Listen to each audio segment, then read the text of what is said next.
Joker ये एक DC universe की बेस्ट आर रेटेड मास्टरपीस है।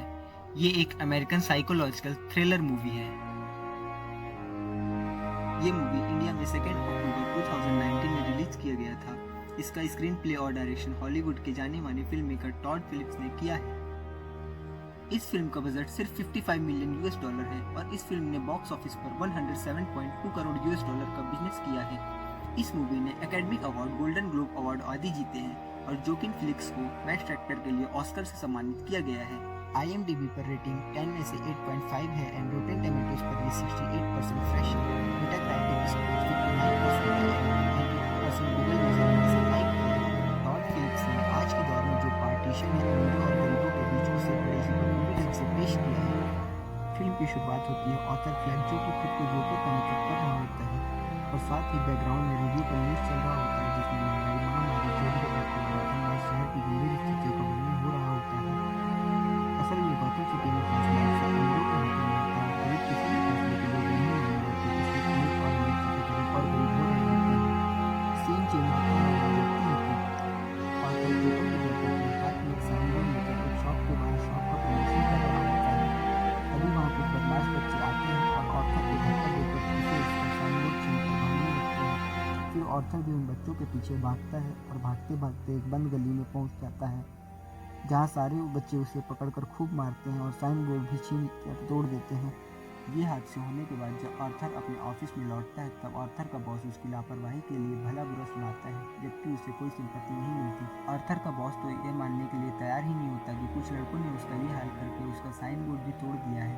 बॉस तो आर्थर को जलील करते हुए ये तक कहता है कि अगर तुमने साइन बोर्ड कल तक लेकर नहीं आए तो इसकी भरपाई तुम अपनी सैलरी से कटवा कर करोगे। इसके साथ हुए हादसे से बॉस की धमकी की वजह से आर्थर बहुत हर्ट हो जाता है। भले ही जो भी हो लेकिन आर्थर एक अच्छा इंसान होता है। इन सब के लिए आर्थर का कलीग जब इन लड़कों को भला बुरा बोलता है तब आर्थर कहता है जाने दो, वो सिर्फ बच्चे ही थे। हम देखते हैं कि आर्थर का कलीग आर्थर के पास आता है और खुद की गन को आर्थर की सेफ्टी के लिए दे देता है। हालांकि आर्थर उसे लेना नहीं चाहता था पर कलीग कहता है तुम इसे सिर्फ दिखाकर ही खुद की रक्षा कर सकते हो। ये सुनकर आर्थर गन को अपने पास रखने के लिए मान जाता है। दूसरी ओर हम देखते हैं कि आर्थर बस में ड्राइविंग कर रहा होता है तब अपने आगे की सीट पर बैठे एक बच्चे को हंसाने की कोशिश कर रहा होता है जो आर्थर ने मुझे इंसानी को दिखाता है। लेकिन जल्द ही उस बच्चे की माँ आर्थर को उसके बच्चे को डराने के लिए उसे डांट देती है जिस पर आर्थर उसे समझाने की कोशिश करता है कि मैं तो सिर्फ बच्चे को हंसाने की कोशिश कर रहा था। फिर भी वो औरत आर्थर को सुनाती रहती है और यहाँ हम देखते हैं कि आर्थर थोड़ा गलत तरीके से हंसना शुरू कर देता है और आर्थर चाहकर भी अपनी हंसी पर काबू नहीं कर पाता है और हंसता ही रहता है। औरत फिर आर्थर से कहती है कि इसमें हंसने वाली क्या बात है, तो आर्थर अपने पास से कार्ड निकालता है और औरत को दे देता है जिस पर लिखा होता है कि आर्थर को न्यूरोलॉजिक डिसऑर्डर की बीमारी होती है। इस बीमारी की वजह से आर्थर को कहीं भी कभी भी हंसी आ जाती है और वो खुद की हंसी को रोक भी नहीं पाता है। और तो और जब आर्थर दुखी होता है तब भी वो हंसने लग जाता है। ये बीमारी आर्थर को चोट लगने की वजह से हुई होती है। आर्थर खुद को इलाज भी नहीं कर सकता है जिस वजह से वो सोशल सर्विस जैसों पर निर्भर हुआ करता था। आर्थर की हालत इतनी ज्यादा बुरी होती है कि जब आर्थर अपने घर पहुंचता है तो अक्सर कहता है कि डॉक्टर से बोलकर मेरे मेडिसिन की डोज को बढ़ा देता है मैं थोड़ा अच्छा फील हो। थॉमस वैन का 7 अलग-अलग तरह की मेडिसिन ले रहा होता है। एक समय में आर्थर की माँ पेनी फ्लैग थॉमस वैन के घर पर 30 सालों से काम कर रही होती थी। उनका ये मानना होता है कि अगर थॉमस वैन को हमारे घर के बारे में पता चलेगा तो वो जरूर हमारी मदद करेंगे। पेनी फ्लैग आर्थर से बहुत प्यार करती थी। वो आर्थर के लिए बहुत चिंतित रहती थी। वो आर्थर के दुबले होने पर भी चिंता जताती थी। अगले ही पल हम देखते हैं कि आर्थर टीवी देख रहा होता है जिसमें न्यूज़ एंकर का कहना होता था कि गौथम सिटी का आज जो भी हाल हो रहा है उन सब का जिम्मेदार चूहों को बताया जा रहा है, ऐसा वहाँ की सरकार का बयान है। न्यूज़ के खत्म होते ही टीवी पर मरी फ्लैंकन का शो स्टार्ट हो जाता है। आर्थर और पैरी दोनों ही मरी फ्लैंकन के बहुत बड़े फैन होते हैं और दोनों कभी भी मरी का शो मिस नहीं करते हैं। आर्थर मरी को अपना आइडल मानता है और उसी से इंस्पायर होकर एक कॉमेडियन बनना चाहता है। साथ ही मरे आर्थर के लिए उसके पिता समान था क्योंकि आर्थर के पिताजी नहीं होते हैं। आर्थर अपने बॉस की डांट खाकर जलील होकर साइन बोर्ड के लिए मायूस होकर घर लौटता है। तभी लिफ्ट में उसे एक लड़की सोफिया मिलती है जो आर्थर की बिल्डिंग में रहती थी। सोफिया एक सिंगल मदर होती है जो अपने बच्चों के साथ रहती है। आर्थर उसे देखकर अट्रैक्ट हो जाता है और उसे घूरने लगता है। जब वो घर में एंटर करता है ऑर्थर की माँ फिर से उसे थॉमस वेन के बारे में पूछती है, उसके लेटर के बारे में पूछती है, पर ऑर्थर मना कर देता है। Actually Penney flag Thomas when को बहुत मानती थी, उनसे उन पर बहुत बिलीव होता है कि एक दिन थॉमस वेन आएगा और उनकी हालात को सुधारने में मदद करेगा। ऑर्थर अपनी माँ को दवाई देते हुए समझाता है कि थॉमस वेन बहुत रईस इंसान है और वो हमारी मदद भला क्यों करेगा। अगले दिन ऑर्थर सॉफ़ी को फॉलो करता है, पर सॉफ़ी को भनक लग जाती है और रात में सॉफ़ी ऑर्थर के पास आती है और बोलती है कि तुम आज मुझे फॉलो क्यों कर रहे थे।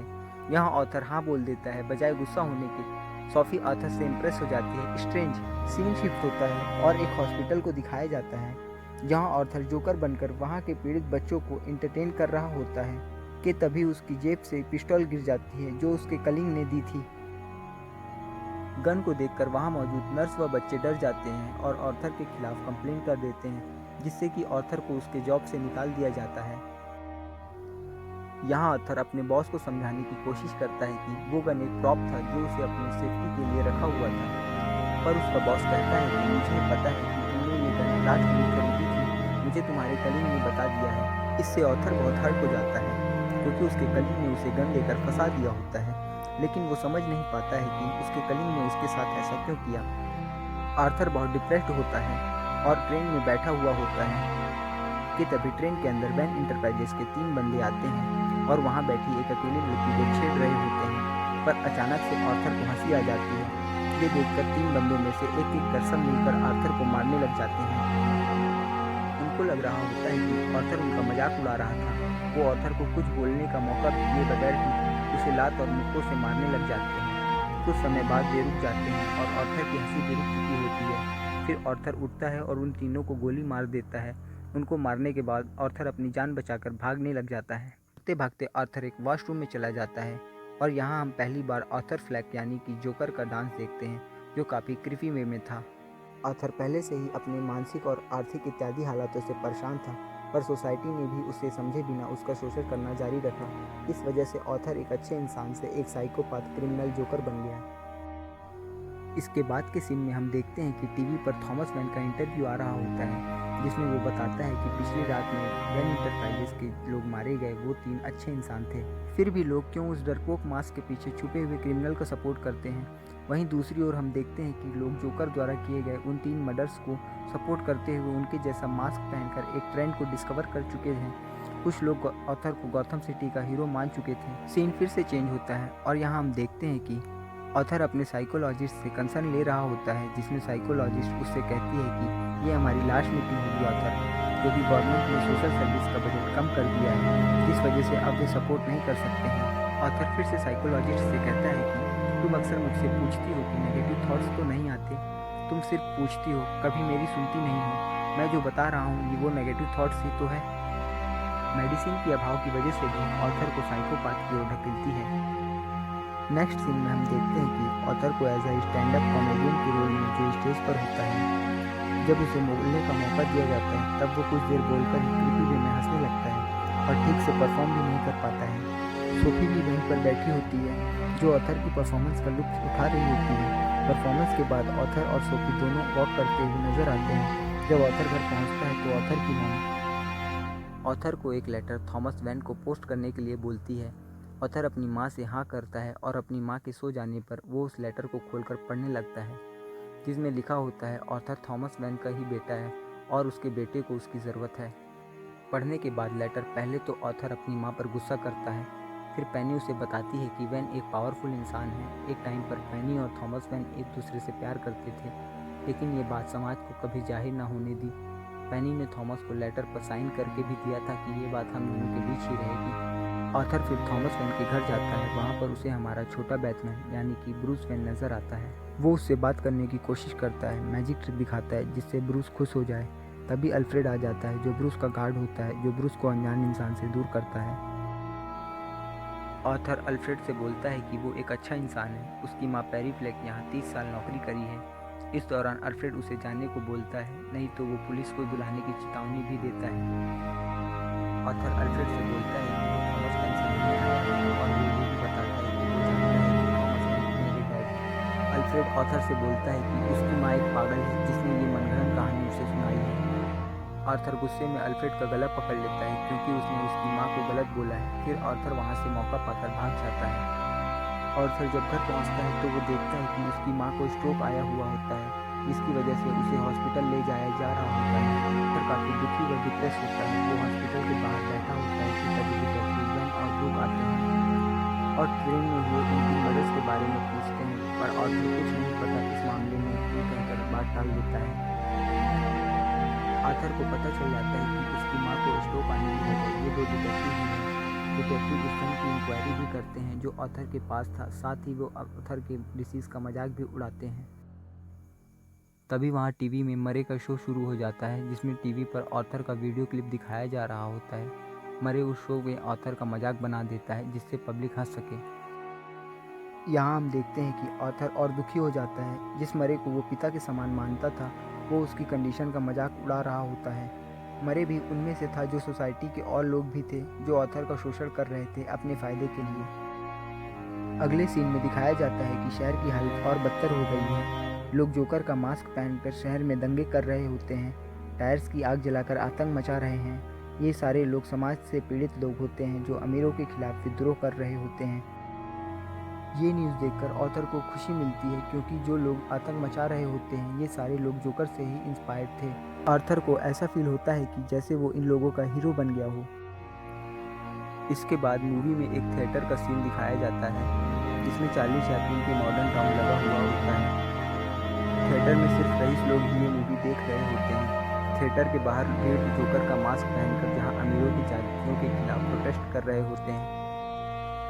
सारे के सारे लोग खुद को आई एम जोकर कहकर चिढ़ा रहे होते हैं, मानो वहाँ जोकर का ट्रेंड सा चल गया हो। फिर वहाँ आर्थर लोगों को जोकर का मास्क पहना देखकर उनको प्रोटेस्ट करता देखकर एक्साइटेड हो जाता है और वो भी चिल्लाने लगता है। थिएटर के सिक्योरिटी वालों के साथ प्रोटेस्टर्स का झगड़ा शुरू हो जाता है और फिर देखते ही देखते ये छोटी सी चिंगारी पूरे गॉथम सिटी में फैल जाती है। इस दौरान चुपके से आर्थर थिएटर में चला जाता है।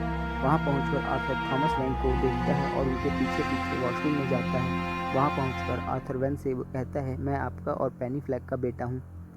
ये सुनकर वेन उससे कहता है, ये क्या बेहुदा मजाक है, मैं तुम्हारा बाप नहीं हूँ। फिर वो बोलता है कि पेनी फ्लैग एक पागल है जिसने तुम्हें गोद लिया है। वेन ये भी बताते हैं कि जब तुम छोटे थे तब तुम्हें भी आर्खम हॉस्पिटल में भेजा गया था। वेन की बात सुनकर आर्थर अपना आपा खो देता है और वेन से कहता है कि what's your problem, what you all are behaving like this, क्या तुम लोगों में इंसानियत नहीं बची है। फिर अचानक आर्थर हंसने लग जाता है हमेशा की तरह। वेन गुस्सा होकर आर्थर को एक पंच खींचकर मारता है। इसके बाद भी आर्थर हंसता ही रहता है। जाते जाते वहाँ से वेंक आर्थर को चेतावनी देता है कि अगर कभी उसके बेटे के आसपास दिखाई दिया तो उसे जान से मार देगा।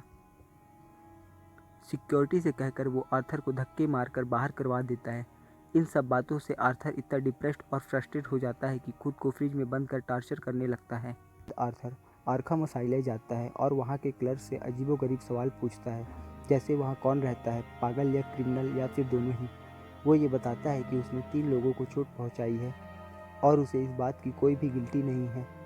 क्लर्क आर्थर की बात सुनकर उसे कहता है कि तुमको इलाज की सख्त ज़रूरत है। आर्थर फिर उसे बताता है कि पेनी फ्लैग मेरी माँ है और उसे उसके बारे में जानकारी चाहिए।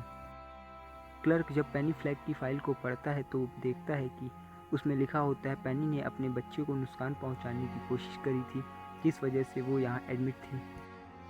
लेकिन फाइल को पढ़ने के बाद वो फाइल को आर्थर को देने से मना कर देता है। फिर आर्थर उससे ज़बरदस्ती वो फाइल छीनकर भागने लगता है। उस फाइल में पेनी फ्लैग के mental disorder, behaviour, child adoption के पेपर भी मौजूद होते हैं।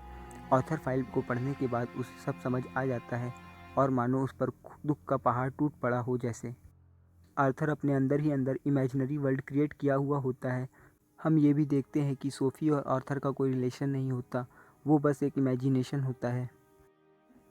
इमेजिनेशन में वो ये भी देखता है कि वो जोकर का मेकअप किए हुए आर्थर सोफ़ी के घर के डोर को नॉक करता है और आर्थर फिर सोफ़ी के साथ इंटीमेट होता है। नेक्स्ट सीन में हम देखते हैं कि आर्थर अपनी माँ को तकिए से मार देता है।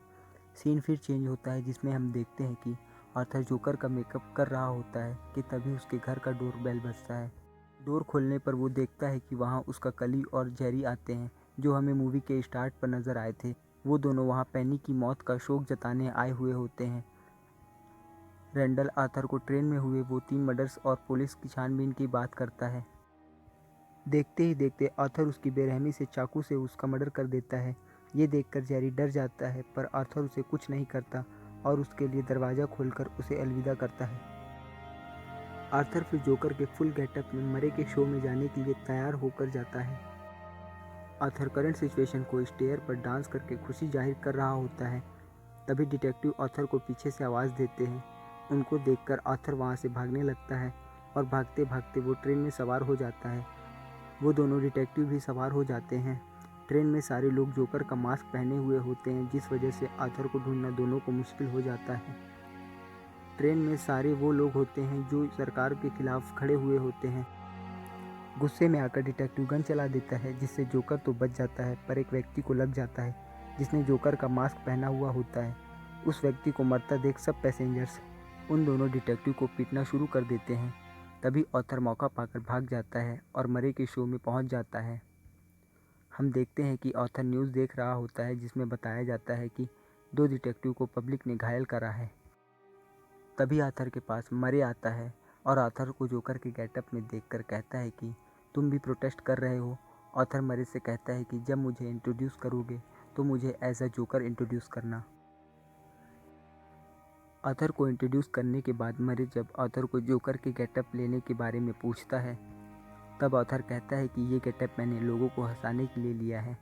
आर्थर कॉन्फ्रेंस करता है कि उसी ने उन 3 लोगों का कत्ल किया है क्योंकि वो इसी के लायक थे। आर्थर बताता है कि सोसाइटी बहुत घटिया हो चुकी है, गरीबों को रोज़ कुचला रौंदा जाता है, सिर्फ अमीरों की परेशानी मायने रखती है। सब के सब मतलबी हैं और सिर्फ खुद के बारे में सोचते हैं, और मरे तुमने भी मेरा मजाक बनाकर अपना फ़ायदा किया है। और देखते ही देखते आर्थर अग्रेसिव हो जाता है और शो के बीच में ही मरे को गोली मार देता है। तभी जोकर को पुलिस ले जा रही होती है कि वो देखता है कि शहर का हालत ख़राब हुआ पड़ा रहता है और चारों ओर आतंक का माहौल होता है। प्रोटेक्टर्स भी अग्रेसिव हो चुके होते हैं। आर्थर को सपोर्ट करने एक एम्बुलेंस में आते हैं और पुलिस की गाड़ी को टक्कर मारकर छुड़ा लेते हैं। इस टक्कर से आर्थर का नाक टूट जाता है। फिर आर्थर एक गाड़ी के बोनट पर चढ़ जाता है और अपने खून से अपने स्माइल को बड़ा करता है। उसके चाहने वाले जोकर जोकर का नारा चारों ओर लगाते हैं। अब आर्थर फ्लैग, जो कमज़ोर और बेसहारा था, अब वो लाखों लोगों का हीरो बन जाता है। और तभी थॉमस वेन अपने परिवार के साथ थिएटर के बाहर आता है। तभी जोकर का मास्क पहना हुआ एक शख्स थॉमस वेन और उसकी वाइफ को शूट कर देता है। अंत में हम देखते हैं कि आर्थर मेंटल स्लैम में होता है और साइकोलॉजिस्ट के सामने हंस रहा होता है।